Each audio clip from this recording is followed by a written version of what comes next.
Ahí estamos, vamos entrando. Va a salir en Facebook.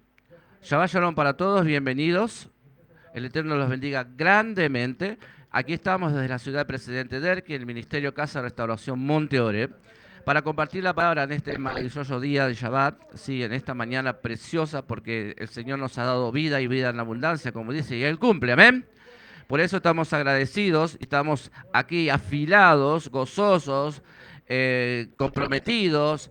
Queremos realmente que el Señor nos dé un entendimiento, fortaleza, sentirnos en el lugar donde debemos estar, acompañados de otros hermanos. Y eso es lo que el Señor agrada para nuestro Padre, ¿sí? Para tu gloria, Abba. Vamos a acomodar esta cámara. Bueno, lo que vamos a compartir, tienen por allí lo que están viendo eh, a través de Facebook en este momento. Van a ver que el título dice, Yahweh te hace entrar en una tierra buena. La base de todo esto está en Deuteronomio, capítulo 8, del 1 al 18. Baruch Hashem. Repito, la base de esta enseñanza está en el Deuteronomio de Barín, capítulo 8, versículos 1 al 18. Y dice así, Baruch Hashem. ¿Y saben lo que dice en la Torá? Emet, el sustento del hombre. Bien, sean cuidadosos en cumplir todo el mandato que yo te ordeno hoy. Así vivirás, te incrementarás en número y entrarás a tomar posesión de la tierra que Hashem le juró a tus ancestros. Acuérdate de todo el camino por donde te condujo Hashem, tu Elohim, durante estos 40 años en el desierto. Te envió penurias para ponerte a prueba, para saber qué había en tu corazón, si cumplirías sus preceptos o no. Te causó penurias y te hizo pasar hambre. Entonces te dio de comer el maná, el alimento, que ni tú ni tus padres jamás habían experimentado, para hacerte saber que no solo de pan vive el hombre, sino de todo lo que emana de la boca de Hashem vive el hombre. En todos estos años tu ropa no se desgastó. En todos estos 40 años tu ropa no se desgastó sobre ti, ni tus pies se hincharon. Milagrosamente esa ropa crecía con ellos. Debes meditar en tu corazón que así como un padre castiga a su hijo, Hashem, tu Elohim, te castiga a ti. Cumple los mandamientos de Hashem, tu Elohim, de modo que te conduzca por sus caminos y le temas a él. Pues Hashem, tu Elohim, te lleva a una tierra buena, tierra de torrentes de aguas, de manantiales y aguas subterráneas que afloran por el valle y la montaña. Tierra de trigo, de cebada, de uva, de higo, de granada, tierra de olivas, de aceite y de miel, de higos y dátiles, tierra en la que comerás pan sin restricciones, nada te faltará en ella, tierra cuyas piedras son hierro y de cuyas montañas extraerás cobre. Cuando comas y quedes satisfecho, atención, deberás bendecir a Hashem, tu Elohim, por la buena tierra que Él te ha dado. Ten cuidado en no olvidar a Hashem, tu Elohim, dejando de cumplir sus preceptos, sus leyes y sus decretos, rituales que yo te ordeno hoy, porque no suceda que cuando hayas comido y hayas quedado satisfecho, cuando hayas construido buenas casas y te hayas asentado, cuando tu ganado vacuno y tu ganado ovino se hayan incrementado, y tu planta y tu oro hayan aumentado, y todas tus propiedades se hayan incrementado, que entonces tu corazón se llene de orgullo y te olvides de Hashem, tu Elohim, que te sacó de la esclavitud de Egipto, que te condujo por el desierto grande y temible, de serpientes venenosas y escorpiones de sequía, en donde no hay agua, quien extrajo para ti agua de la dura piedra, que te dio de comer el maná en el desierto, que tus padres ni conocían. Él te mandó privaciones para ponerte a prueba, para beneficiarte en el futuro. No pretendas autoconvencerte diciendo mi poder y mi propia fuerza son los que me proporcionaron toda esta riqueza. Acuérdate de Hashem tu Elohim, ya que Él es quien te da fuerza para ser exitoso, cumpliendo así contigo el pacto que jurara a tus padres, tal como hoy. Amén. Llegamos hasta el 18 ahí. Baruch Hashem, bendito sea el Señor. Bueno,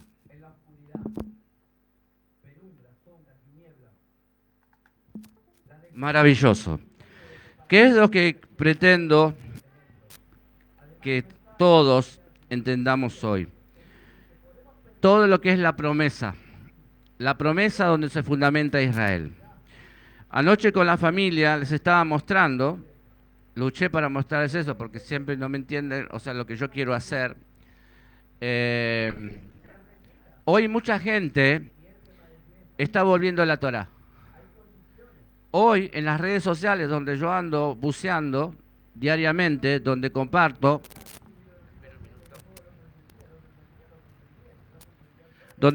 enseñanzas, descubro que hay mucha gente que está volviendo a la Torá. Descubro que muchos judíos están hablando de la Torá. Yo antes no escuchaba eso. Me dicen por ahí, pero esto siempre, no, yo al menos, yo estoy hablando, no puedo hablar por todo el mundo. Digo que no vi antes esto. Inmediatamente, como yo creo en mi Señor y me lleva al Rúa, digo, es la profecía que se está cumpliendo. Porque de repente hay personas que se convirtieron al judaísmo. O sea, fueron por otro lado para entrar en qué? En pacto. Fueron por otro lado. Yo no los puedo criticar. No los podemos criticar. ¿Por qué? Porque hay testimonios que dicen, cuando yo andaba en el mundo, jovencita, mi familia sabe que hablo porque anoche los mostré. Dice, cuando yo andaba en este mundo, ella se dedicaba, digamos, como si fuese, no sé si actriz o miraba las cosas, estaba ocupada de las cosas que se veían, de las cosas, me ocupaba de esas cosas y demás. Pero no sé cómo le llegó a ella una palabra, cómo se interesó, o sea, sí sé, ¿cómo sabemos nosotros? ¿A través de qué? A través del Rúa, porque el Rúa es el que está actuando. Eso es lo que a mí me da paz y tranquilidad. ¿Para qué? Para sumar esa pieza a lo que yo dije antes. Por más que yo quiera, no le puedo meter en la cabeza, el corazón, algo a alguien si no está preparado para eso. Y de repente me encuentro con testimonios que dicen, yo seguí esto, yo me sentí de esta forma, empecé a encontrar y empecé a escuchar esto, y busqué, y me interesó, y de repente logré que, bueno, se lo estoy resumiendo, que me atendieran, poder contactarme con un rabino y que me explique, porque yo tenía muchas dudas, o sea, muchas preguntas para hacer, pero todo lo que yo entrar por primera vez a una sinagoga, entrar por primera vez a una reunión, saber lo que es el Shabbat, yo quería saber qué era el Shabbat, y cuando yo fui aprendiendo eso, sentí una paz en mi interior. Cuando escuché la primera alabanza que se canta en la sinagoga, dice, eso yo lo conocía, yo sabía, eso yo lo escuché. O sea, yo me sentí uno con eso. ¡Wow! Ese es un testimonio que yo he escuchado de otros, ¿sí? Es lo que le da pauta y para mí es una bocanada de fe, de emuná. Por eso muchos no me entienden y por ahí sus propias familias no van a entender esto, porque no me entienden de que yo estoy viendo de otra forma las cosas. Es una bocanada de emuná, porque el Señor está trabajando en las personas, ¿sí? El Señor está tocando los corazones. Entonces, por eso a nosotros nos conviene hacer lo que el Señor nos dice, porque nos ha puesto para hacer luz. ¿Sí? Porque hay gente que, bueno, ¿qué terminó siendo? Creo que esta chica de México se terminó convirtiendo en el judaísmo. Y después cuenta cómo se casó con su esposo. Y después empieza a contar, cuando ella va aprendiendo, porque tuvo que aprender el hebreo. Sí, no es el hebreo que nosotros, el paleo hebreo, ellos van conociendo, como si uno va hoy a un PAM, que se llama, a un lugar donde enseñan hebreo, van a aprender el hebreo moderno. Pero empezó a conocer el idioma hebreo y ella cuenta cómo hablando con las mujeres, dice, de repente uno se empieza a acostumbrar, ¿no? Bueno, su esposo no habla español, tiene que hablar español, Y empieza a hablar, empieza a contar. ¿Por qué es distinto que alguien vaya, se convierte y haga silencio? Pero lo que a mí me sorprende es que empieza a contar qué significa, por ejemplo, le mostraba a mi hija que la mujer tenga la cabeza tapada. Empieza a dar el significado. Empieza a hablar, nosotros nos vestimos así, esto es lo que nos llaman como una judía religiosa. Y empezó a explicar cosas. Esto es una de las tantas, una de las personas que yo he visto. Otras empiezan a decir, sí, yo soy judío y hago esto, esto, esto, esto y esto. ¿Qué es lo que está mostrando? ¿Qué es ser judío? ¿Qué es ser un judío? Un adorador de Yahweh. Y está bien, Baruch Hashem, que empiezan a invadir las redes sociales. Si bueno, si se determina que quieran convertirse al judaísmo, Baruch Hashem. Pero ¿dónde van? ¿A dónde están yendo? A Jerusalén. Porque ella terminó yendo a vivir a Jerusalén. Es mi deseo. Yo tengo ese deseo de no partir de esta tierra sin antes ir a Jerusalén y vivir en Jerusalén. Sabemos allá que, sabemos porque, bueno, mi Roe, bueno, y otros que están al mismo nivel, eh, nosotros no somos cristianos, no vamos a ir a predicar al Jesús cristiano. Sabemos quién es Yeshua. Entonces, hay comunidades que están viviendo allá como nosotros. ¿Entienden? Bueno, de repente se empiezan porque explica, dice, de repente hay otras, en otros lugares están vestidos de otra forma y ese respeto, y empieza a explicar por qué se cubren el pelo. O sea, empieza a tirar abajo misticismos o cosas que la gente imagina. Y nada que ver. Nada mejor estar dentro de eso para empezar a contarle al mundo, che, no es lo que ustedes dicen, no es lo que ustedes están pensando, no es esa mala propaganda ser judío como ser una cosa de última. Eso es pueblo adorador del Eterno. O sea, a ellos les fue dada la Torah primero. ¿Se entiende? Ahora ella se convierte, una gentil se convierte, porque siente la necesidad desde adentro de hacerlo, porque se enamoró de la Torah. Dice, conocer la Torah, conocer Shabbat. Hablaba de una forma que, wow. Y acá lo que nos cuesta hacerle entender que ella va y que venga, que se quede, que no miren con cara rara, que no estén mirando de reojo, mirando a ver cómo terminamos, que esto, que lo otro. Y sin embargo hay personas que entran así, ¿se entiende? Así que esto más o menos se une con tu sueño, porque yo leí algo que tiene que ver con lo que dijiste, con ese sueño. Porque Él nos está hablando, dice, yo te voy a, ¿qué? Te voy a prosperar. Porque yo como Roe, como la cabeza de este lugar, a veces me preocupo, Señor, ¿cómo vamos a hacer esto? Los hermanos no tienen trabajo, no tienen un buen sueldo, ¿qué vamos a hacer? Bueno, dice, no te preocupes. Y mi esposa es el parlante que habla a través de Yahweh. ¿Entiendes? Pero es una batalla, es una batalla.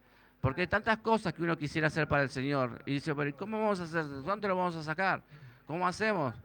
¿No? Bien dijiste, ¿cómo vamos a pagar las cuentas? Que bueno, tenés que confiar en el Señor. Y yo digo, wow. ¿Por qué? Porque toda mi vida yo estuve acostumbrado a manejarme desde los 14 años, que empecé a trabajar, mi independencia económica. ¿Y saben cuál era mi preocupación? No tener dinero en el bolsillo. No hacía nada, entre comillas, malo. Simplemente vivía, quería mis cosas, no me faltaba ropa, me vestía bien porque me gustaba. ¿Entienden? Pero no sabía vivir sin ese dinero en el bolsillo. Con eso yo me sentía bien, podía ir a donde yo quería. ¿Entiendes? Podía invitar a una chica, a mi novia, a ir a tomar algo, iba a lugares lindos. No pasé yo por otra cosa, lo viví desde los 14 años. Entonces cuando viene la Torah a mi vida, me empieza a mostrar cosas. ¿Entiendes? Qué distinto hubiese sido mi vida si yo hubiese conocido al Señor, la Torah, a los 14 años. Yo dije un día en el cristianismo a la pastora que a la esposa de la pastor, bueno, a mi esposa ya lo sabía de chica, me estaba enseñando a mí cómo hacer con el tema de los diezmos y las ofrendas. Me dice, y ella me dijo, primero el Señor. Ella me dice, yo hago así, dice, a Seferino, que era el pastor, su esposo, no ve nada. Él me trae la plata a mí, yo administro. Él no ve nada. Es así que ellos vivían en Retiro, ¿sí? Yo no sé si llegaron a entrar a lo que es la Villa 31, para los que conocen, sino en las afueras de la villa. Y ellos vivían él había hecho un rancho de chapas y demás. Creo que tenían una hija o dos hace ese momento. Estaba Rucha, creo que una. Y ellos se iban, y lo malo que a mí, bueno, ellos dejaban ahí esa hija, cerraban con llave y se iban. Y después se fueron a Flores, bueno, y ella cuenta que durante todo ese tiempo Cuando llegaron lo que es, los que conocen donde está la congregación, Morris, la esposa le dice al pastor, mira, está esa casa, vamos a comprarla. El pastor contestó lo que yo a veces, ¿con qué? Yo tengo. ¿Qué? Yo tengo. Fueron y le compraron la casa en efectivo. ¿Saben quién administró esa señora? Ella guardó todo. Y el esposo ni enterado. Esa fe viene del cielo. Esa emuná viene del cielo. No está acá. No es de la tierra. En alguna enseñanza dije, las bendiciones son del cielo. No son de acá. Es sobrenatural. No es tangible, no lo podemos ver, no podemos decir, es tal cosa. Un billete de $100 es un billete de $100. Pero las bendiciones son del cielo, se pueden transformar de cualquier cosa. Y eso es lo que nos dice el Señor que nos va a bendecir, abriendo los tesoros del cielo, con nosotros cumplimos los diezmos de sus ofrendas. Ahora imagínense cómo son ellos con esto. Ellos no van a vivir en una choza. Lo que ellos llaman kibut son casas hermosas, son quintas. Van a trabajar la tierra. Todo el que ve a Israel va a trabajar la tierra. Entonces se acabaron los vagos. Acá no quieren salir, no quieren, no hay especie de trabajo, no es para mí. Bueno, allá saben que va a ser trabajar la tierra. Con una tecnología de punta para el riego y demás. Hoy Israel es un vergel. Se cumplió la palabra de Dios. ¿Por qué? Porque su pueblo empezó a volver. Su pueblo hace aliyá, vuelve, sube. ¿Qué es lo que nosotros, qué decimos en cada Pesaj? Y que el año que viene sea en Jerusalén. Porque nuestro destino es Jerusalén. La ciudad santa es Jerusalén. David lo viene diciendo en los Salmos. No podemos olvidarnos de eso. Entonces, lo que nosotros llamamos, no podemos apropiarnos, decir, bueno, esto lo voy a tener para siempre. No. Si el Señor te llama, quizás vamos a Jerusalén. ¿O no? ¿Yo voy a extrañar de Erki? Ni loco. ¿Entienden? ¿Por qué? Porque estar con los ojos puestos allá. La tierra. Nosotros podemos leer un libro, pero al leer la Biblia es una excepción, no es más bien para un creyente representa la palabra viva y eficaz, ¿verdad?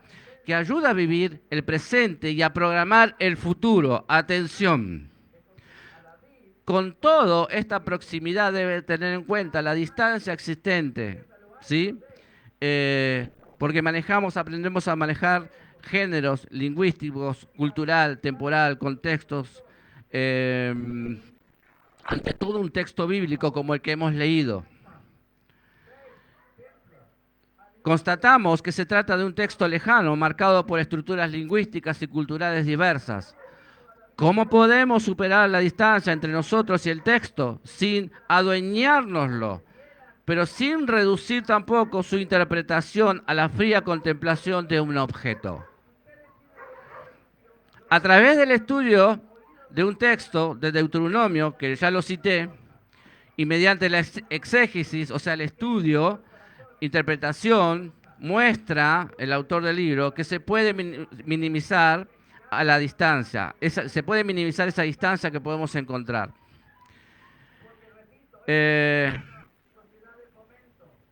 Pudiera parecer que en una época de globalización como en la que vivimos hoy, del internet, del WhatsApp, ¿sí?, de la inteligencia artificial, atención, el hablar de la tierra y de tomar posesión de ella significaría caer en algo anacrónico, en algo que está fuera de tiempo.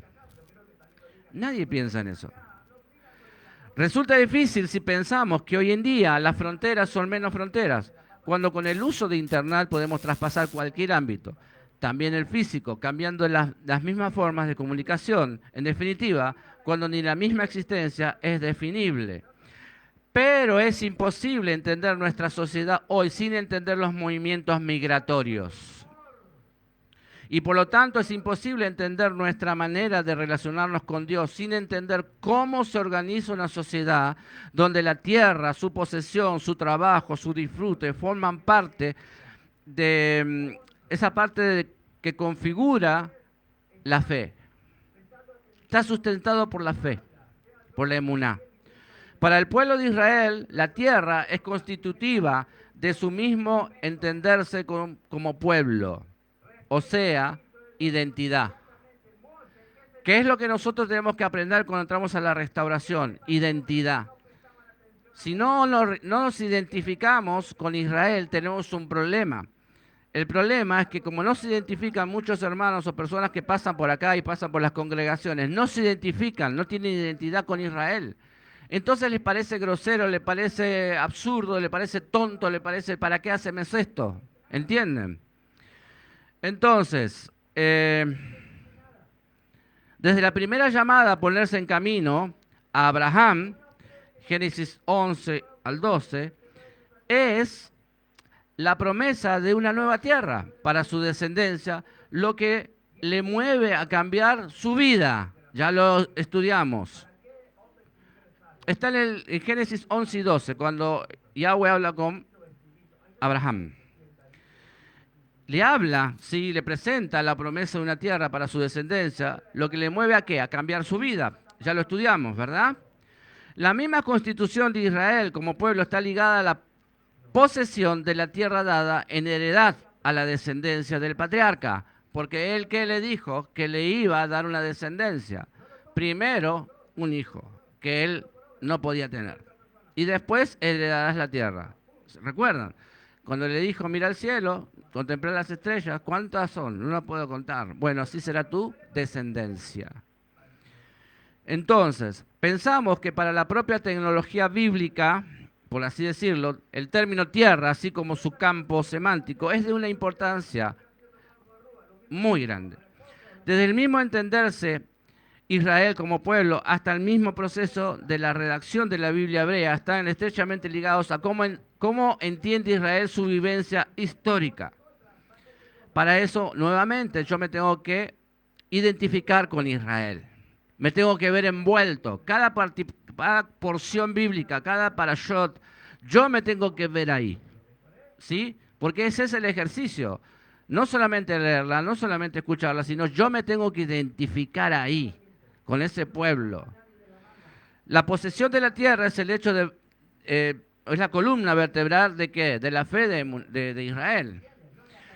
La fe de que en Yahweh. En este tiempo de incertidumbre que estamos hablando, ¿no? Vivencial, que nos falta, que pestes, falta dinero, ¿no? Hay escasez. En esta época de rápidos cambios, el concepto teológico, tierra, es difícil de comprender.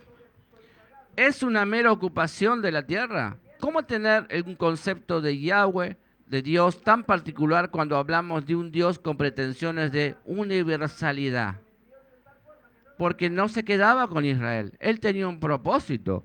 Israel es la punta de lanza de toda la manifestación de rectificación de la tierra, ¿sí?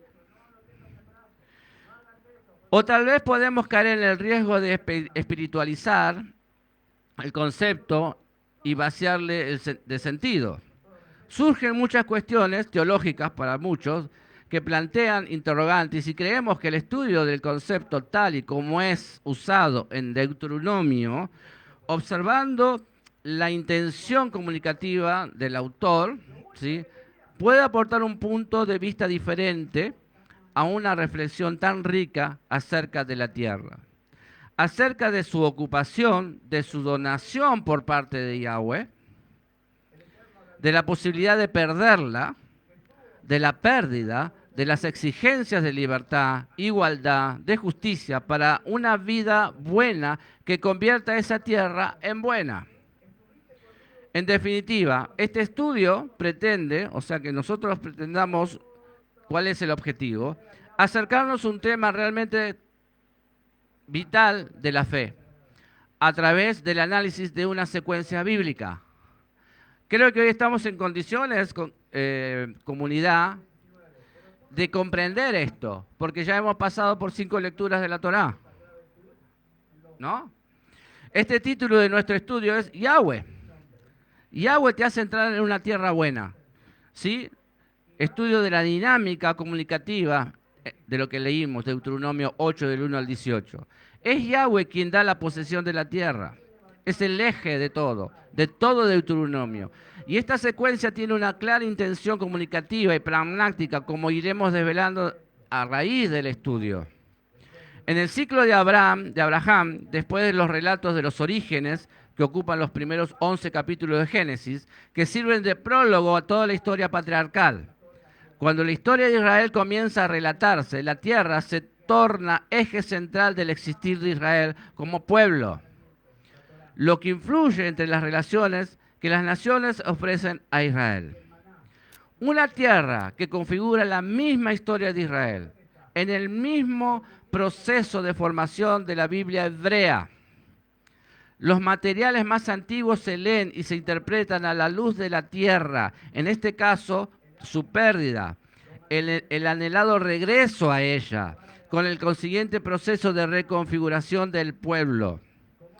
Afirmación que ya realizó el gran, hay un estudioso que dijo que el cual se extrañaba de que no hubiera apenas estudios sobre la tierra prometida y luego concedida por Yahweh, a pesar de ser este el concepto clave de la Biblia hebrea. Porque ¿qué estamos aprendiendo acá? Voy a poner una señal. Lo que el Eterno prometió a Abraham y lo que comenzó a suceder posteriormente. Si nos distraemos y no masticamos, no rumiamos cada para allá, personalmente, ¿sí? Si no nos abstraemos de este mundo y no hacemos ese estudio, esa meditación, no le encontramos el encadenamiento. ¿Cómo fue cumpliendo Yahweh todo lo que le dijo a Abraham? ¿Sí? O sea, estamos hablando de la historia de nuestro pueblo, la historia de Israel. ¿A partir de qué? De una base. Yo te voy a entregar la tierra. ¿A dónde iba a ir? ¿Qué pueblo? O sea, ¿entienden esto? ¿Dónde estaba parado? ¿Dónde comienza? En una conversación entre Yahweh y Abraham. Abraham no tenía tierra. Abraham dejó su tierra. Entonces, ¿Abraham era qué? Un nómada. Y él hacía lo que el Señor le decía. ¿Y dónde iba a establecerse? Entonces era todo un signo de interrogación para ese hombre. Después para su esposa, ¿no? Que no le dijo, bueno, anda a freír churro y yo no voy a seguirte. ¿Qué tierra me estás hablando? ¿Dónde queda esa tierra? ¿Sí o no? No son interrogantes que alguien se podría hacer, un humano se podría hacer. Bueno, un poco es entrar acá para meditar y no dejar de lado esto como una historia. Ah, eso es pasado, porque también podemos ser amenazados de olvidarnos. Bueno, dije, el fruto luego concedida por Yahweh, esa tierra. A pesar de ser este concepto clave de la Biblia hebrea, una tierra que no es fruto del esfuerzo humano, sino que es don de ¿quién? De Yahweh. Es fruto de una promesa que hizo Abraham y que está dispuesto a cumplir. Una tierra que no se asemeja a otra cualquiera, es una buena tierra, dice el Señor. Una tierra cuya posesión sería un anhelo en el imaginario de cualquier pueblo. Además, una tierra que es memoria y realización. En el momento de la escritura, o decir, la relación histórica de Deuteronomio, más concretamente de nuestra secuencia, una parte considerable de Israel está retornando a Judea con la intención de reconstruir el templo destruido por los babilonios y en torno al mismo comenzar un proceso de reconstrucción nacional que lleve a Israel a situarse en el panorama internacional, no como una mera comparsa o locos, sino con una voz propia. Por eso es necesario volver a la raíz de la fe del pueblo, que es volver a Yahweh, a descubrir las acciones del Señor a favor de Israel. Yo me salté del hecho de la conversación de Abraham con Yahweh, de lo que Yahweh le prometió. Pasamos todo lo que ya conocemos y una vez pasado unos miles de años, vamos allá a Babilonia, con Israel bajo esclavitud. Pero el Eterno vuelve a tocar a alguien, Ciro, rey de Persia, y le dice, le habla a un gentil. Y dice, dejá salir a mi pueblo y que vayan a hacer esto. ¿Hacer qué? Ya había una tierra, pero no estaba habitado por Israel. Entonces, ¿qué tenían que hacer? Ir a levantar nuevamente el templo. Esdras y Nehemías tenían que nuevamente ir y trabajar sobre un pueblo que había olvidado su lengua. Entonces tenían que abrir la Torá a todo el pueblo. Imagínense la congregación que tenían Nehemías y Esdras. Por algún lado yo tengo el total de los que salieron. Salieron muchos. Salieron todos los porteros, los sacerdotes, los levitas, los hijos de, ¿sí? Que por herencia, bueno, ellos quedaron con eso, los que llevaban el tabernáculo, bueno, todos los que servían al Señor, toda la genealogía está ahí. No salió cualquier persona, no es esa imagen de un pueblo así arrastrando los pies, no, eran personas sabias, fueron nutridos por la Torá, pero necesitaban nuevamente volver a los viejos rudimentos. Y todo es por la voluntad del Padre. A la hora de estudiar la dinámica de comunicación de Deuteronomio 8, del 1 al 18, encontramos, junto al tema de la tierra troncal de la secuencia, una serie de ideas que surgen del estudio del texto. Destacamos tres aspectos que son fundamentales para entender lo que quien redacta quiere comunicarnos. A modo de introducción, destacamos tres temas que emergen paralelos al de la tierra y que son memoria, alianza, Torá. Memoria, alianza y Torá. En la fe de Israel tiene una importancia capital la memoria, el recuerdo. Hasta el día de hoy se siguen haciendo los ayunos por la pérdida, la destrucción del templo. Hasta el día de hoy siguen memorizando la muerte, ¿sí?, de Moshe. Hay una necesidad de que hagamos memoria. Como nosotros venimos, somos gentiles, no tenemos memoria de nada. Hoy si nos cuesta, no en nuestra nación, no en todas, es así, entender cuál es el día de la independencia. Yo le pregunto a un argentino, yo no sé si todos me van a contestar 9 de julio. Si yo le pregunto qué es el 25 de mayo, no sé si todos me van a contestar lo correcto. Porque es un pueblo que no tiene memoria. Al no tener memoria, no tiene fundamento, no defiende, no lucha por nada. Entonces es más fácil de ¿qué? De asimilar, es más fácil de borrar. Generación tras generación. Hoy hay un sentir en nuestro gobierno de traer todo eso que se olvidó. De honrar a quienes realmente dieron su vida por esta patria. Por ejemplo, ¿se entiende? Es importante la memoria. Constantemente se recuerda y nos enseña el pueblo judío a no olvidarnos del holocausto. No olvidarnos de las veces que el mundo, Hasatán, quiso borrar de la tierra a Israel. Por eso haremos Purim. Memoria. Alianza es lo que ya conocemos, aliarnos a este Dios. Torá. Seguir la consecuencia de esa alianza. Entonces, ¿qué les dije? En la fe de Israel tiene una importancia tremenda la memoria, el recuerdo. Ya la misma nomenclatura latina de nuestro libro, Deuteronomio, hace referencia a un momento posterior. La memoria se convierte en clave para entender la situación fuera de la tierra prometida y que es memoria de liberación.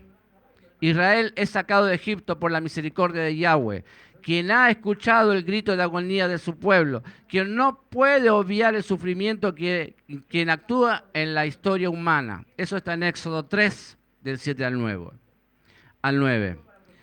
¿Qué memorizamos nosotros en Pesaj?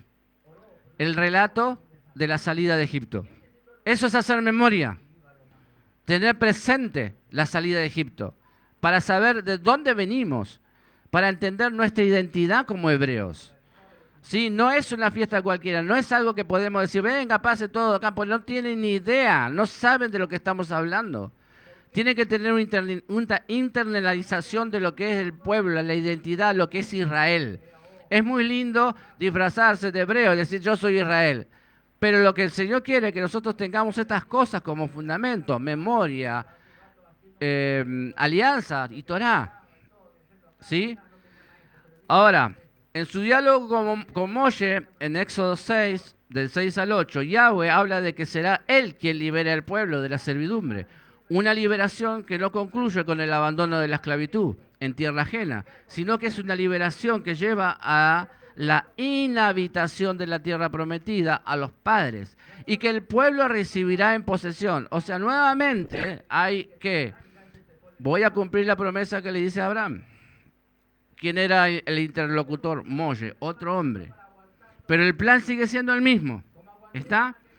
Entonces, por eso es importante hacer memoria, porque en el hoy de la lectura, la escritura deuteronómica, Israel no posee un lugar donde vivir en libertad. Vive dispersado y no puede por sí mismo constituirse como tal. ¿Sí? ¿Por qué? Porque Israel está en todo el mundo. Las 10 tribus, ¿dónde están? Por todo el mundo. No están en la tierra. ¿Cuál es la finalidad de Yahweh? Que estemos en la tierra. Amén. Entonces, solo la acción de Yahweh puede cambiar esta situación, que no será totalmente realizada hasta que se asiente en la tierra prometida a los padres. El proceso de liberación y posesión de la tierra es dinámico. Esa misericordia de Yahweh hacia su pueblo no se reduce a un momento histórico solamente determinado, sino que recorre toda la historia del pueblo de Israel, algo que se vertebra a través del campo, ¿sí?, de la memoria. Nuestro texto sitúa el ejercicio de la memoria en el cumplimiento de la alianza, no menos importante para entender la relación Yahweh-tierra-Israel. ¿Sí? Ese es el concepto, como ya dijimos al principio, en la Torá. En Génesis 15, 18, ya se nos habla de la alianza de Yahweh con Abraham y a través de él con todos los pueblos. Una alianza que dice que a la descendencia del patriarca se le entrega la tierra. Yahweh se compromete en un pacto. Y bueno, hagamos la resaltador. Abraham no era judío, era gentil, un pagano, que creía que había un solo Dios. Entonces, dice que esos pueblos, una alianza que dice que a la descendencia del patriarca se le entrega la tierra. Yahweh se compromete en un pacto con Abraham, un pacto unilateral, y sus términos son la donación de la tierra por parte de Yahweh y el reconocimiento de parte de Israel de que este es el pueblo de Dios. Entonces, se puede afirmar que la donación de la tierra por parte de Yahweh es gratuita. Sí, pero porque en la alianza que establece con Israel, Él es el protagonista. La promesa de la tierra y la formulación de la alianza están estrechamente relacionadas. Es más, Yahweh condiciona la bendición. Si le escucharon bien, condiciona la bendición y prosperidad del pueblo de Israel, otorgadas ambas en la alianza, a la ocupación de la tierra por parte de la descendencia de Abraham. En su deseo de establecer una relación especial con Israel, el pueblo recibe la Torá, ¿sí?, que es la constitución nacional de Israel. Toda nación tiene una constitución nacional con la cual se rige deberes y obligaciones de los habitantes de esa nación. Como hemos visto, la tierra está estrechamente unida tanto a la memoria de Israel acerca de las acciones de Yahweh en favor suyo a lo largo de la historia, como a la alianza que Yahweh establece con su pueblo. Entonces, es importante esta observación, ya que la posesión de la tierra tiene unas implicaciones morales y éticas. No podemos obviar. El pueblo se compromete a dejarse instruir por Yahweh mediante la Torá. Israel, todo aquel que quiera ser parte de Israel debe entender esto. ¿Amén? ¿Qué es lo que debo entender, Roe? Que debo dejarme instruir por Yahweh mediante su Torá, mediante su escritura, las sagradas escrituras. Es más, la Torá es dada a Israel en el camino que conduce a Israel de la esclavitud de Egipto a la liberación y donación de la tierra prometida a los padres. La Torá no es un número determinado de leyes que dadas por Yahweh se deben cumplir. Esa lectura sería muy minimalista, o sea, es minimizar el propósito. La Torá constituye la base de la identidad de Israel. Otra vez la identidad. Si yo me identifico con Israel, tengo que aceptar la Torá y ya no tener malos pensamientos con respecto a la Torá, ya no, cuando escuchan Torá, no fruncir el ceño, sino entender. Yo se lo suavizo, le digo Torá, palabra de Dios, Sagradas Escrituras, Biblia, como quieras entender, pero todos esos sinónimos van a un mismo lugar, a un mismo autor, Yahweh, el creador de todo, ¿sí? Para no aparecer tan antipáticos. Entonces, la Torá no es un número determinado de leyes solamente, que dadas por Yahweh se deben cumplir. Esa lectura sería muy minimizada. La Torá constituye la base de la identidad de Israel. Es instrucción, enseñanza de vida. De ahí la importancia de relacionar la promesa de la tierra a la observancia de la Torá. La donación de la tierra no es algo dado incondicionalmente en el libro de Deuteronomio. Moshe, con ocasión del gran discurso que pronuncia a las puertas de la tierra prometida, relaciona en común disposición la observancia de la Torá con la vida en la tierra que Israel va a heredar. Muestra la importancia del tema en que se estudia el hecho de que el concepto teológico tierra recorre toda la Biblia hebrea. Lo van a encontrar siempre. Y está como promesa jurada a los padres. Esta promesa es muy recurrente en Deuteronomio, o sea que se repite. Por ejemplo, en la secuencia que vamos a estudiar aparece, ya leímos, Deuteronomio 8, 1 al 18, formando una inclusión de todo lo importante. Esta tierra, como espacio generador de vida, porque habla de eso, atraviesa las diversas épocas de la historia bíblica en Israel. Éxodo 6, del 2 al 8, viene resaltando el puente entre la promesa hecha a los patriarcas y la situación de los israelitas en Egipto, anunciando una liberación que conduzca a esa añorada tierra. Con Josué, el pueblo de Israel es introducido ¿dónde? En la tierra prometida, y se lleva a cumplimiento la promesa de Yahweh. Josué 21, del 43 al 45, se cumple la promesa que había dado Yahweh, ¿a quién? A Abraham, ¿sí? Entonces, al fin de cada una de las grandes partes de la Biblia hebrea se observan unas condiciones que llevan a la tierra, aquella que Yahweh enseña Moshe, aquella a la cual el retorno de Elías debe salvar de la destrucción, y en definitiva aquella donde Ciro invita a reconstruir el templo. Podríamos hablar de que en el Antiguo Testamento es una sinfonía incompleta, ¿sí? Es una obra incompleta. El pueblo de Israel anhela la esperanza de poseer ¿qué? Esa tierra y no perderla. En el mal llamado Nuevo Testamento está ese deseo, lo que no significa que se sitúe en lugar del Antiguo Testamento. No hay una situación ninguna. Esa respuesta definitiva a la esperanza de la tierra, Yeshua la hace suya y la ofrece a Israel, al Israel universal. ¿Por qué? Porque ahí, mediante Yeshua, la cosa no solamente se queda en ¿qué? En Israel, ¿sí? Sino que abre la puerta a todo el mundo. Que cada uno que quiera ser parte, ¿sí? Que sepa y entienda que eres el camino, que nadie irá al Padre si no es por mí, por Yeshua. Cada uno es invitado a ser parte de Israel, a conformar el pueblo del Eterno. Por eso, en este estudio nos limitaremos a estudiar la tierra a través de la secuencia de Deuteronomio 8, 1 al 18, a partir del discurso de Moshe antes de cruzar el Jordán. Entonces, hermanos, tanto la parte narrativa, así como la legislativa, cuando hablo de legislativa, hablo de las leyes, de los mandamientos, estatutos y preceptos, que nos encontramos en el quinto libro de la Biblia hebrea, pueden relacionarse con la categoría teológica de la tierra, ya desde las más antiguas profesiones de fe de Israel. Deuteronomio, si quieren anotar, Deuteronomio 26, del 5 al 9. Este reconoce en la tierra un don prometido a los padres del pueblo. La tierra es el lugar donde la ley tiene su razón de ser, donde la Torá tiene su razón de ser. A través de la obediencia de la Torá es posible gozar de una vida en plenitud, caracterizada por la justicia y el derecho, además de una situación de armonía con la divinidad. Deuteronomio 7, del 12 al 13.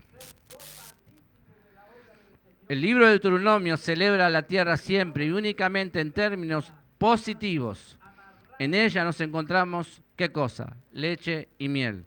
Su fertilidad es abundante y es una tierra que se encuentra bajo la protección ¿de quién? De Yahweh. Y aquí anoten, Deuteronomio 6, versículos 3, del 10 al 11, Deuteronomio 8, versículos del 7 al 9, Deuteronomio 11, versículos del 9 al 12. Entonces es importante resaltar que el don de la tierra es un don, ¿sí? Pero no un fin en sí mismo. El pueblo tiene la posibilidad de establecerse en la tierra y llevar a cumplimiento el plano divino en la historia. Y por esto la posesión de la tierra es vista directamente en relación con la fidelidad a la alianza. Recuerden, alianza ahora, 2 puntos. Deuteronomio, capítulo 4, versículos 1 y 2. Deuteronomio, capítulo 8, versículos 9 al 18. Y aquí, unida al cumplimiento de la Torá. Solo de esta manera es posible disfrutar de una vida en plenitud en la tierra. Deuteronomio 7, del 12 al 16. Por eso la desobediencia puede significar, ¿qué cosa? La pérdida de esta tierra. ¿Sí?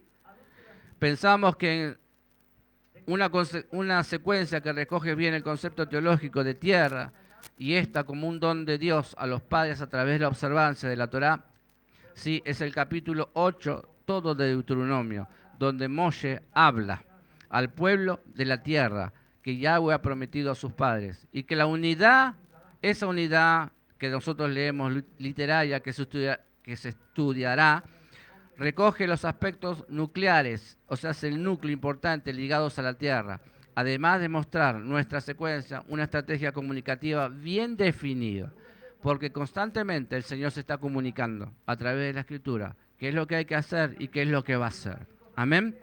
El Señor bendiga su palabra. Hasta aquí, amados, esta parte del estudio. ¿Sí? Un gran aplauso para nuestro Señor. Gracias damos al Padre, porque nos da la posibilidad de poder estudiar y comprender aún más y compartir con muchos hermanos, aquellos que quizás están temerosos de entrar a la Torá, aquellos que tienen vergüenza y no quieren dar a conocer, ¿no? Aquellos que no quieren sentir es un sentimiento humano, de que piensa que van a traicionar a su iglesia, a traicionar a su pastor por querer conocer la Torá, y no es así. Es solamente el deseo interior que tiene cada uno de conocer a Dios, de conocer al pueblo de Dios. Porque ahí nosotros nos tenemos que entender qué cosa, identidad. Porque no hay un pueblo distinto en el Nuevo Testamento al pueblo del Antiguo Testamento, ¿verdad? Llegamos a esa conclusión, no hay un pueblo distinto, no hay cosas distintas. Todo es una consecutividad de eventos en los cuales Yahweh es el principal protagonista. Bendiciones. Shabbat, Shalom para todos, que disfruten lo que queda de este día en Shabbat en familia, meditando. Los invito a meditar toda esta palabra que hemos compartido aquí con los hermanos. Y así como tienen aquellos que desean sus vidas sean bendecidas o que quieran colaborar con la mantención de este ministerio, lo pueden hacer. Ahí tienen los detalles mismos puestos en la red social. Bendito sea el nombre de Yahweh, Baruch Hashem. Hasta la próxima. Shabbat Shalom.